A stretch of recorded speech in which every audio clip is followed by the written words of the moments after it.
और आज मैं तस्वीर दिखाता हूं आपको सिंगापुर से, जहां पहुंचे हैं उत्तर प्रदेश के मुख्यमंत्री योगी आदित्यनाथ। सनातनी तेवर और विकास के दोनों पैरेलल मॉडल लेकर के सीएम योगी विदेशी धरती पर विकास का विजन और निवेश का मिशन दोनों लेकर के पहुंचे। मेरे पीछे अब उसी दौरान की तस्वीरें देख रहे हैं।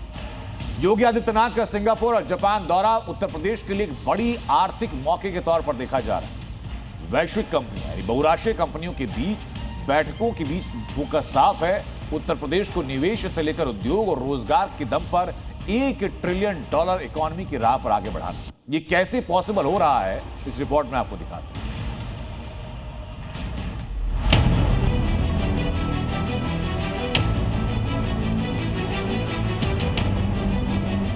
हमने पिछले 9 वर्ष के अंदर उत्तर प्रदेश की अर्थव्यवस्था को 3 गुना करने में सफलता प्राप्त की।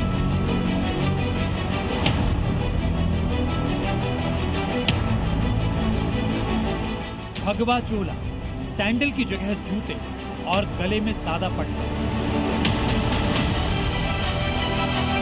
विदेशी धरती पर भी वही पहचान, वही सादगी, वही तपस्वी अंदाज। योगी आदित्यनाथ जब निवेश की तलाश में सिंगापुर और जापान के दौरे पर हैं, तो एक बार फिर उनके पहनावे की चर्चा तेज है, क्योंकि स्वामी विवेकानंद के बाद वो दूसरे ऐसे भारतीय हैं जो भगवा वस्त्रों में विदेशी मंचों पर नजर आ रहे हैं। लेकिन ये सिर्फ पहचान का प्रतीक नहीं, मिशन भी है।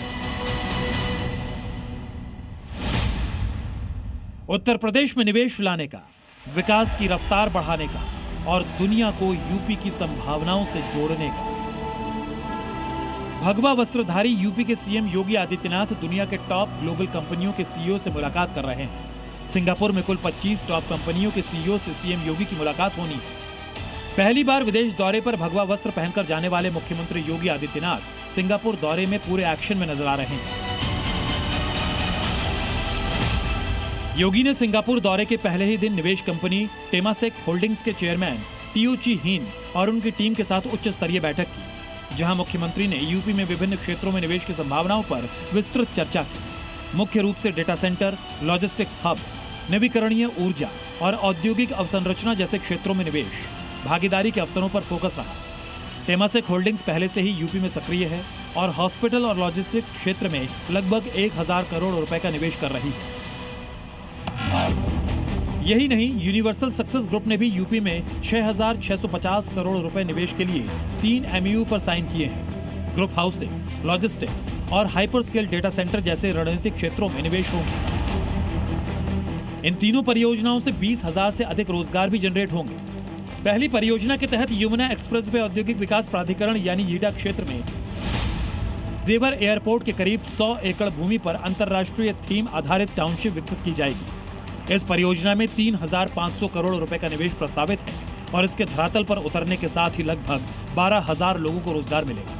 दूसरी परियोजना कानपुर लखनऊ हाईवे पर 50 एकड़ भूमि में लॉजिस्टिक्स पार्क के विकास की है। इस परियोजना में 6500 करोड़ रुपए का निवेश प्रस्तावित है और लगभग 7500 रोजगार सृजन होने का लक्ष्य रखा गया है।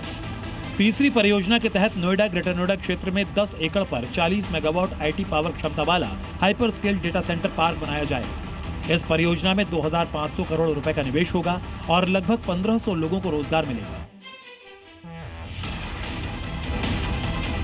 लेकिन सवाल यह है कि योगी ने ऐसा क्या किया कि सिंगापुर और जापान जैसे देश जो तकनीक और इनोवेशन के लीडर माने जाते हैं, वो भी अब यूपी के साथ पार्टनरशिप चाहते हैं। तो इसके पीछे वजह है वो योगी मॉडल, जो यूपी को बीमारू राज्य से ग्लोबल मैन्युफैक्चरिंग हब बनाने की राह पर है। पिछले 8 से 9 सालों में यूपी में 45 लाख करोड़ रुपए निवेश के प्रस्ताव आए और इसके पीछे वजह बना है यूपी का सुरक्षित और विकास से भरा हुआ माहौल, जहां गुंडागर्दी, डर, माफिया और धोखाधड़ी की कोई जगह नहीं है। उत्तर प्रदेश ने अब आधुनिक इंफ्रास्ट्रक्चर के साथ ही आज की जो आधुनिक टेक्नोलॉजी है, उसके एक नए हब के रूप में अपने आप को स्थापित करने में सफलता प्राप्त की है। आज आपने देखा होगा, उत्तर प्रदेश जो भारत की आत्मा का प्रदेश है, आज वह उत्तर प्रदेश उस विजन को जमीनी धरातल पर उतार रहा है। विरासत और विकास का एक अद्भुत संगम वहां देखने को आपको मिलता होगा।